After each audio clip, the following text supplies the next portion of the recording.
Un téléphone portable. Et quel est son statut, Shabbat, dans Mouktsé?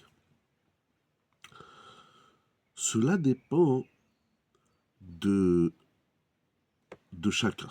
Parce que Mouktsé, dans Mouktsé Mechamat Risaronkis, tout dépend du propriétaire de l'objet. Celui qui n'utilise son téléphone que pour ce dont il est fait.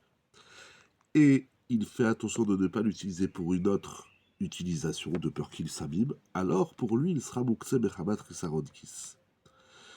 Mais celui qui n'est pas très...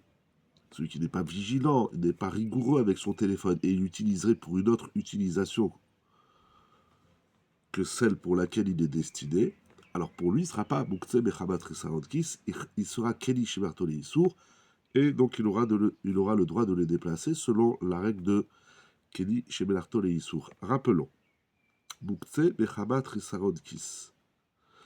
C'est un Mouktsé qu'on n'a pas le droit de déplacer Shabbat sous aucun prétexte. Pour aucune raison, aucun motif. Aucun, ça n'existe pas. Mouktsé Mechamat Risaronkis, c'est figé.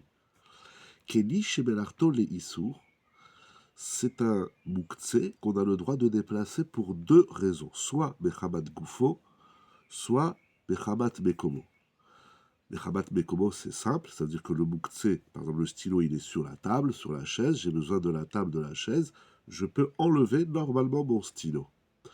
Ou bien Mechamat Goufo, c'est-à-dire que si je veux faire quelque chose de permis, je veux coincer une table, je veux retenir une porte, je veux tenir des feuilles sur un papier, sur un livre qui s'envole parce qu'il y a du vent, etc.